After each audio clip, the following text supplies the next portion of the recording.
Jeremías capítulo 18, vamos a considerar, si Dios lo permite, desde el versículo 1 hasta el versículo 12. Jeremías capítulo 18, desde el versículo 1 hasta el versículo 12. Yahweh, nuestro Dios, Él es soberano. Sométete a su voluntad. Yahweh, nuestro Dios, Él es soberano. Sométete a su voluntad. Aquí el profeta Jeremías, que recibe palabra divina, él comunica esa palabra, y aquí podéis notar donde nos dice en Jeremías 18, versículo 1, palabra de Jehová que vino a Jeremías, diciendo, levántate y vete a casa del alfarero, y allí te haré oír mis palabras. Y descendí a casa del alfarero, y he aquí que él trabajaba sobre la rueda, y la vasija de barro que él hacía se echó a perder en su mano, y volvió y la hizo otra vasija, según le pareció mejor hacerla.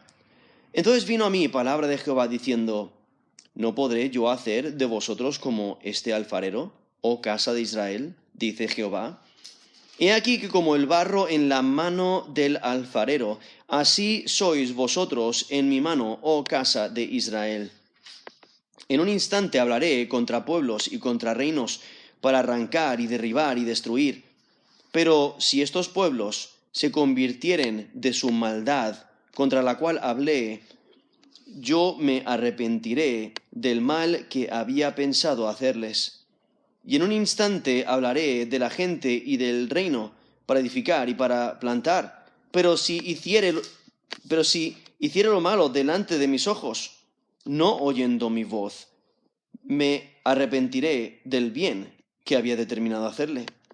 Ahora pues, habla luego a todo hombre de Judá y a los moradores de Jerusalén, diciendo, así ha dicho Jehová, he aquí que yo dispongo mal contra vosotros y trazo contra vosotros designios, conviértanse ahora cada uno de su mal camino y mejore sus caminos y sus obras. Y dijeron, en vano, es en vano, porque en pos de nuestros ídolos iremos, y haremos cada uno el pensamiento de nuestro malvado corazón.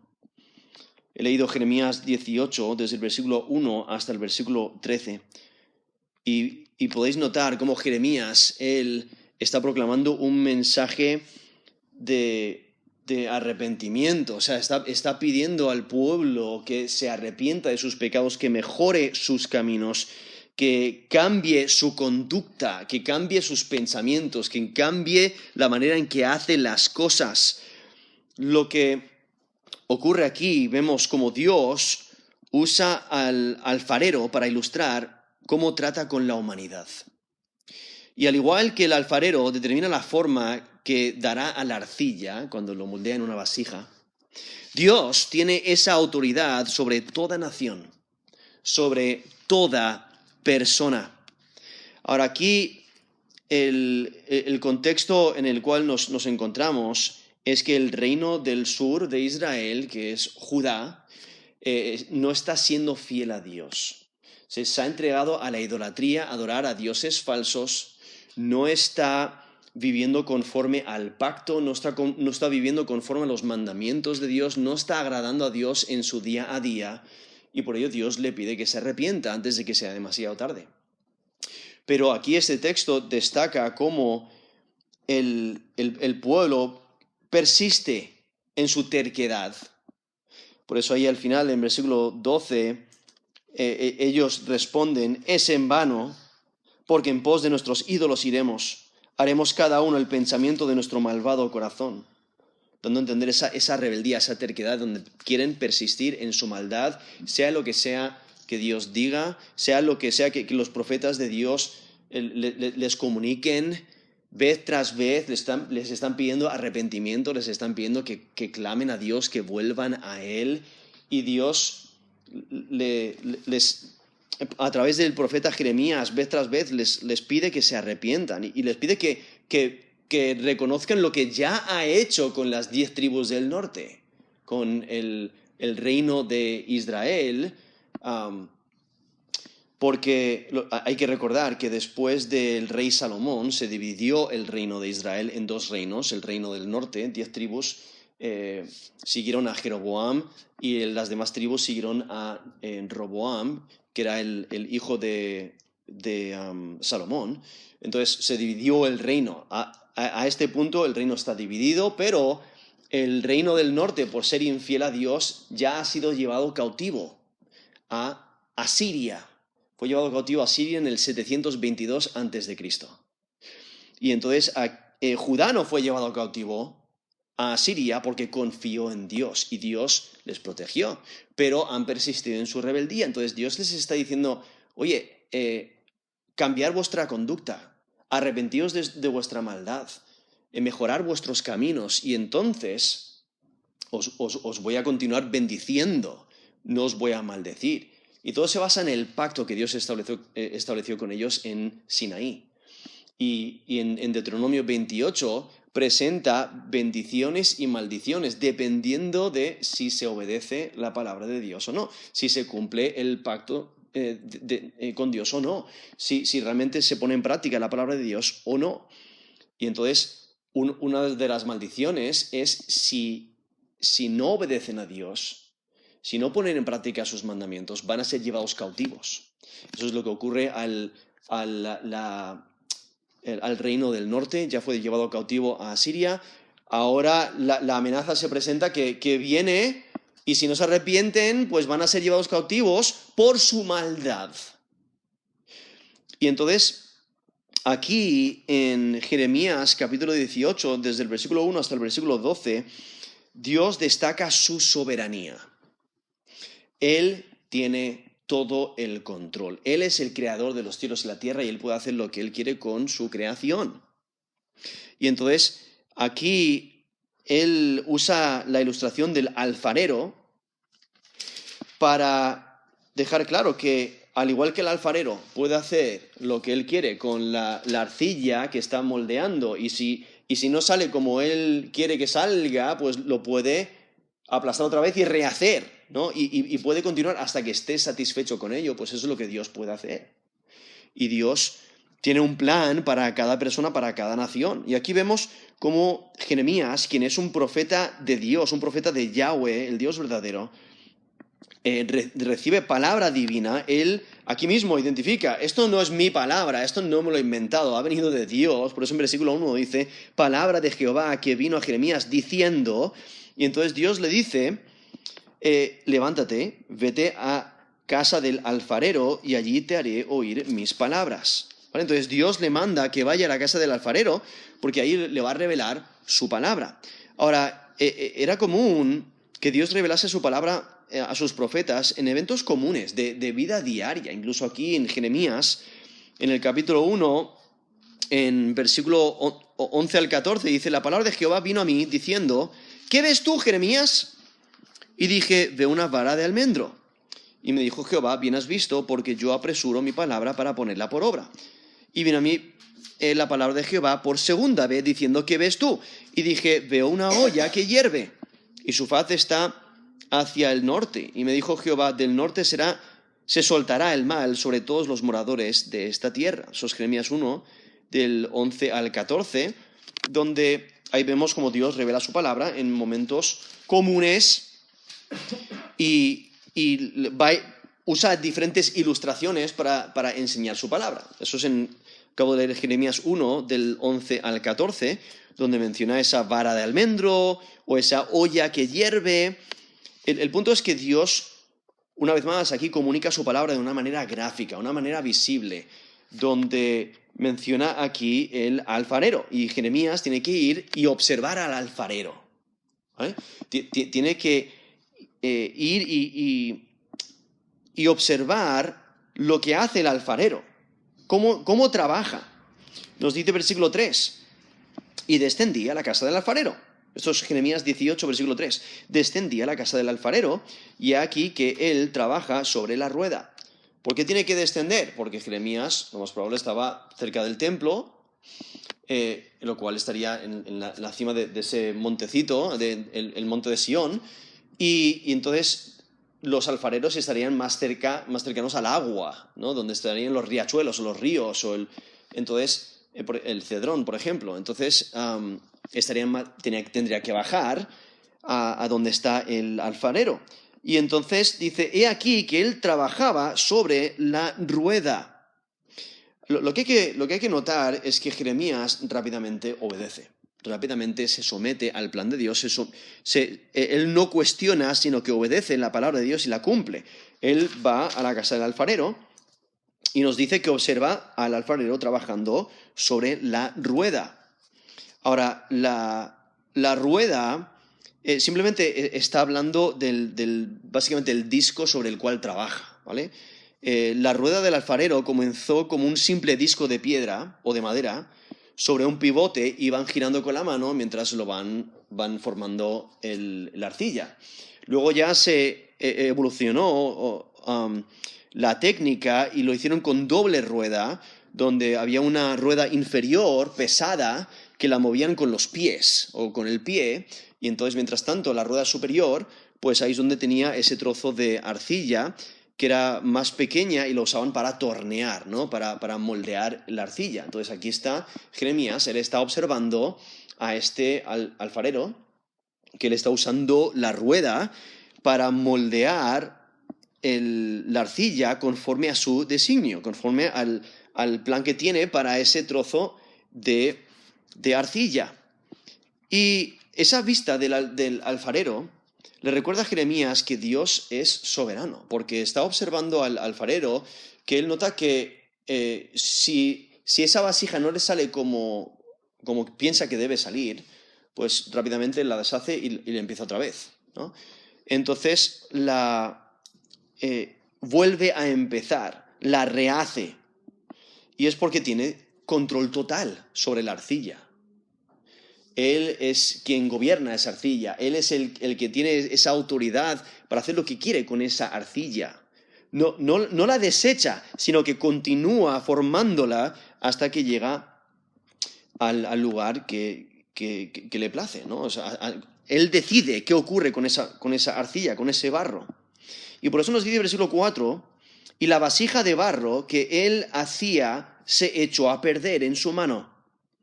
Y volvió y la hizo otra vasija, según le pareció mejor hacerla. Aquí vemos a este alfarero que está trabajando y esa vasija que está haciendo se le echa a perder, entonces va y la rehace. Hay que entender que el alfarero fue fundamental en la antigüedad, porque proveía elementos de primera necesidad para cocinar, para almacenar, para transportar líquidos o granos. Y el alfarero pues moldea la arcilla para hacer la vasija que ha ideado. Tiene diferentes vasijas con diferentes funciones en la mente, pero ha decidido formar ese trozo de arcilla en algo específico, pero si nota que no le va a salir, entonces pues simplemente empieza otra vez y cambia de plan quizás y hace otra vasija, ¿vale? Entonces vemos el punto esencial que nos está enseñando es que el alfarero tiene la arcilla bajo su control. Y él tiene que trabajar con paciencia, porque no le sale todo a la primera. Tiene que ir poco a poco, y si la arcilla no logra la forma deseada, no la tira, sino que la rehace. Si se deforma la vasija y se echa a perder, no es falta de la habilidad del alfarero. Los defectos están en la arcilla. Y es que la arcilla puede ser de una calidad inferior, quizás puede tener defectos, quizás no tiene suficiente humedad, y por ello a veces el alfarero tiene que empezar de nuevo por la calidad de la arcilla. Y entonces, quizás el simple hecho es que la arcilla está seca, tiene impurezas, demasiado rígida, no es adecuado para la vasija que planeaba hacer, así que cambia el diseño.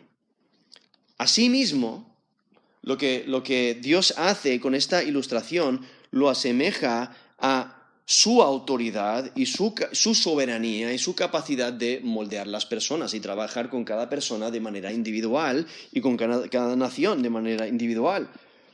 Por eso versículo 5 dice, entonces vino a mí palabra de Jehová diciendo, ¿no podré yo hacer de vosotros como este alfarero, oh casa de Israel?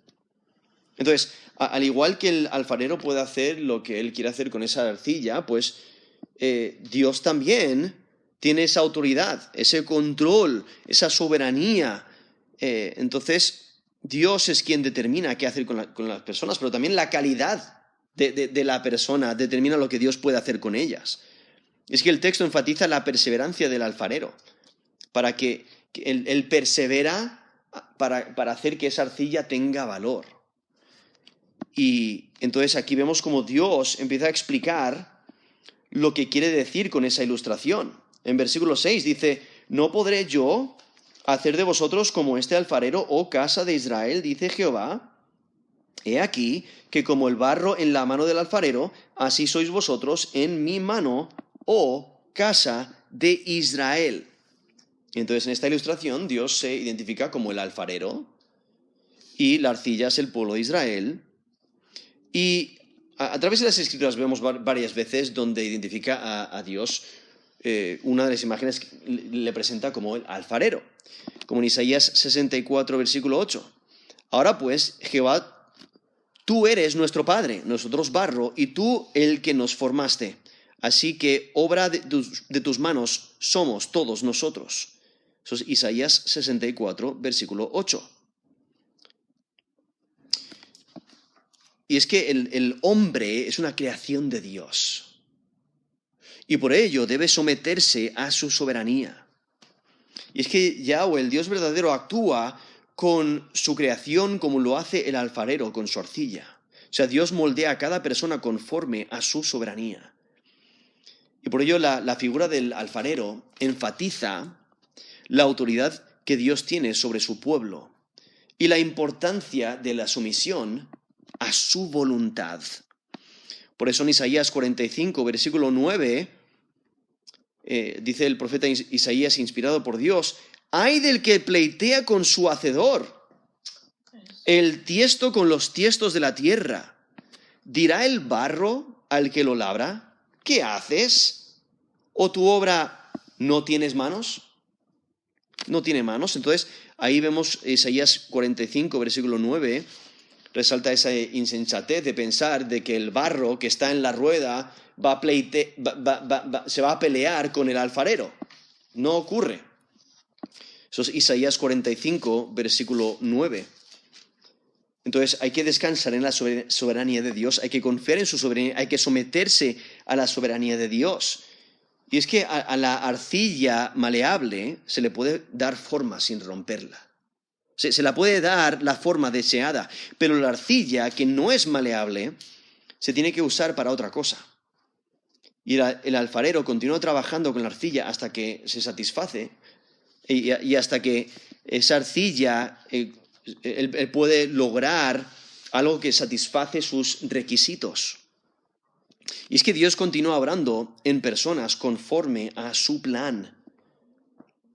Por eso ahí Dios mismo se identifica como el alfarero, que Él obra y Él tiene la soberanía para hacer lo que Él quiere con cada persona. Y entonces en versículo 7 dice, en un instante hablaré contra pueblos y contra reinos para arrancar y derribar y destruir. Pero si estos pueblos se convirtieren de su maldad contra la cual hablé, yo me arrepentiré del mal que había pensado hacerles. Entonces aquí Dios está hablando de un reino o una nación o una gente que persiste en maldad, en rebeldía contra Dios, y entonces Dios determina castigarles, Dios determina juzgarles. Y entonces, si llega a esa situación, pues entonces Dios les provee la oportunidad de arrepentirse. Si se arrepienten, entonces Dios puede cambiar la manera en que trata con ellos. Y entonces lo que hace el texto es enfatiza la gracia de Dios porque les da la oportunidad de arrepentirse y someterse. Porque de vez en cuando hay naciones que merecen juicio divino y Dios les advierte del castigo. El castigo que les va a venir, como está haciendo con Judá en este momento, aquí en Jeremías 18. les está advirtiendo que viene el juicio, tienen la oportunidad de arrepentirse y Dios les está pidiendo que se arrepientan. Si se arrepienten, entonces en versículo 8 dice, pero si estos pueblos se convirtieren de su maldad contra la cual hablé, yo me arrepentiré del mal que había pensado hacerles. O sea, si estas naciones que han estado pecando contra Dios, si se arrepienten, si ellos cambian la manera de comportarse, cambian sus acciones, su mentalidad, etc., entonces Dios puede cambiar la manera en que les trata. Ya no les tiene que tratar con juicio, ahora les puede ofrecer perdón porque se han arrepentido. Ahora les puede perdonar porque se han convertido de sus malas obras. Se han convertido de sus pecados. Esa idea de convertirse es la idea de reconocer el pecado y cambiar la conducta.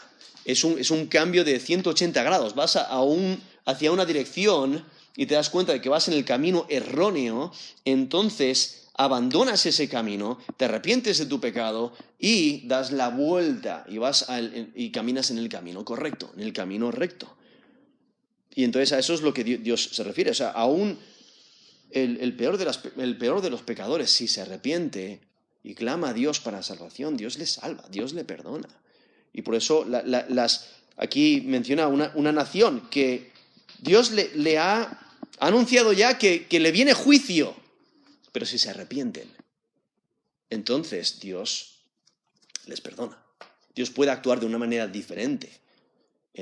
Podemos considerar, por ejemplo, al profeta Jonás, que él va y proclama un mensaje en Nínive, un mensaje de condenación, que Nínive va a ser destruido, pero porque se arrepienten, todo Nínive se arrepiente, Dios puede actuar de una manera diferente. No es que Dios cambie, no es que Dios se haya equivocado, no es que Dios mienta, sino que la gente ha cambiado su manera de ser, y entonces Dios puede cambiar la manera de tratarles. Ya no les tiene que tratar con juicio porque se han arrepentido. Entonces, porque la nación pecadora ha cambiado su conducta, Dios puede cambiar su actitud hacia ellos. Dios, al ser soberano, tiene el derecho de perdonar. Y lo necesario para que Dios actúe favorablemente, es el arrepentimiento y el rechazo de la maldad. Pero entonces ahora, en versículos 9 y 10, ahora presenta el ejemplo opuesto. Cuando dice versículo 9, y en un instante hablaré de la gente y del reino para edificar y plantar. Pero si hiciere lo malo delante de mis ojos, no oyendo mi voz, me arrepentiré del bien que había determinado hacerle. ¿Vale? Entonces aquí vemos cómo presenta el lado opuesto. En este caso la intención de Dios es edificar y plantar esta nación porque le están agradando, están viviendo para Él. La ilustración anterior, ¿qué es lo que quería hacer? Nos dice versículo 7, para arrancar, para derribar y destruir. O sea, les quiere quitar del medio. Eso es la última parte del versículo 7. Les quiere arrancar. ¿Qué haces con un árbol que ya no quieres que esté en ese lugar? Lo arrancas. ¿O qué quieres cuando quieres quitar un muro? Lo derribas, ¿no? ¿Qué quieres cuando quieres quitar algo de ello? Lo destruyes por completo. Eso es lo que Dios había determinado para una nación, pero ellos se arrepintieron, entonces Dios les ofrece perdón.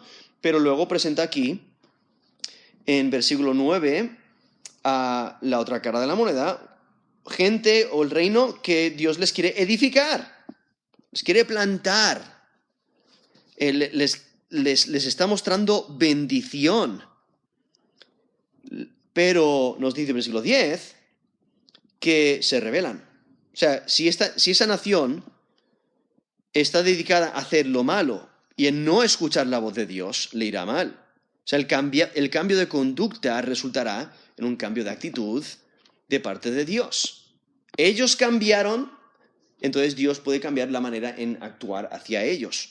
Antes les iba a bendecir, pero porque ahora persisten en su maldad, quita esa bendición y les va a maldecir, les va a castigar.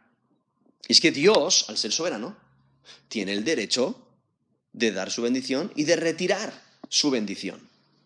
Y por ello Dios usa estos ejemplos para apuntar a Israel, porque Israel, aunque es el pueblo escogido de Dios desde Abraham, desde Génesis 12, pues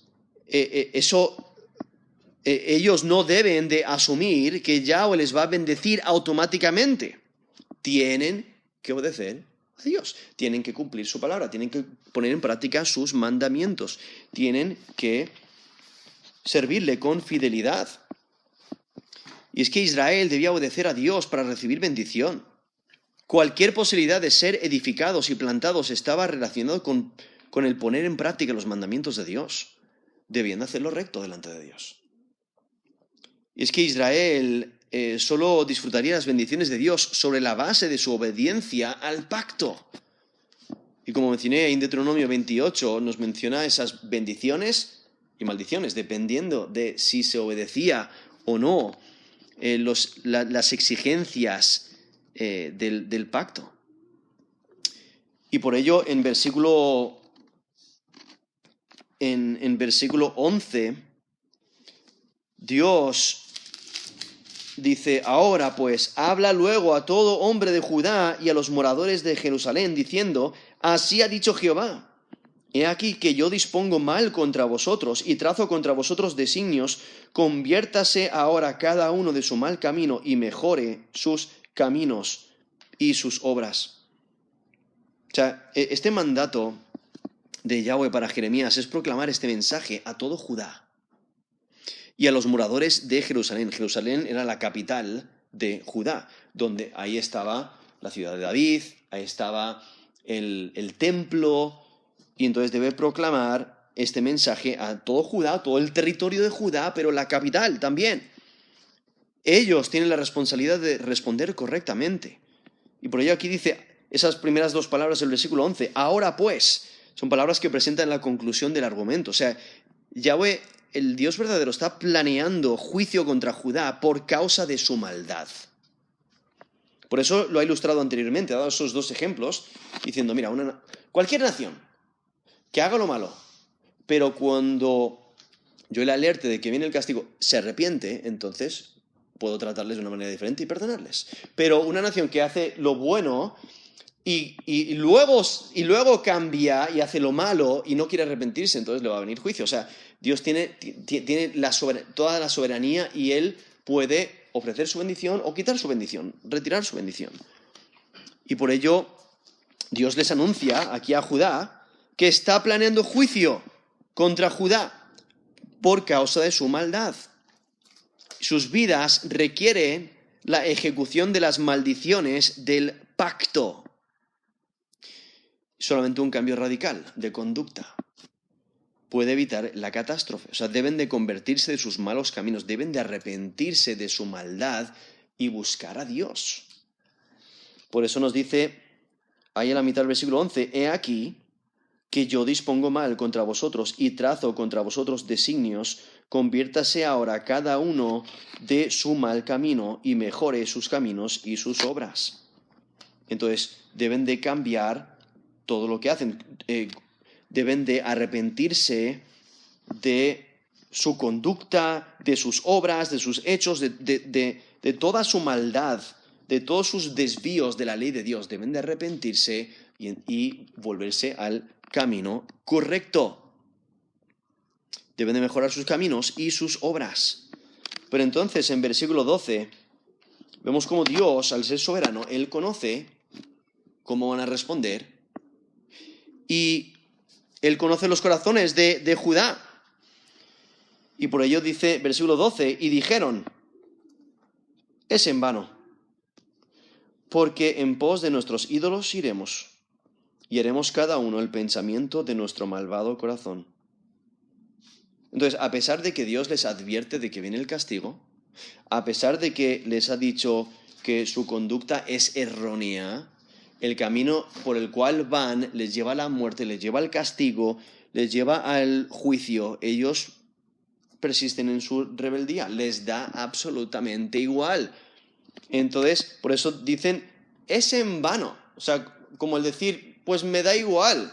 O sea, Me da igual lo que Dios diga, me da igual lo que su palabra diga, me da igual que venga el juicio o no. Voy a continuar viviendo como yo quiero, de acuerdo a mis pensamientos. Por eso les vemos aquí entregados a la idolatría, y de en pos de nuestros ídolos iremos, y haremos cada uno el pensamiento de nuestro malvado corazón. O sea, el pueblo ya había ido demasiado lejos en su rebeldía. No iban a volver atrás, no iban a arrepentirse. Habían persistido en su terquedad y por ello responden que es inútil pedir cambio ahora. Era como la arcilla estropeada que rehusaba ser moldeada. Y no les podían moldear a la forma prevista. Por eso tiene que cambiar. Pero vemos, como ya he mencionado, esa ilustración del alfarero que es paciente, continúa obrando para hacer algo maravilloso de esa arcilla. Y es que este texto nos deja ver el resultado de una conducta entregada a la maldad. Porque ¿qué es lo que van a recibir? El juicio. Eso es exactamente lo que recibieron años después. Porque en el año 586 a.C. Llegó Nabucodonosor y se los llevó cautivos, destruyó Jerusalén. Eso lo vemos en 2 Reyes capítulo 25. Y es que aquel que persiste en rebeldía contra Dios llega a un punto donde la esperanza de arrepentimiento se pierde, porque está tan entregado a la rebeldía y a su terquedad, a sus propios pensamientos, a sus propios planes, a seguir de acuerdo a su voluntad, que llegará el día que simplemente está tan endurecido que no se va a arrepentir.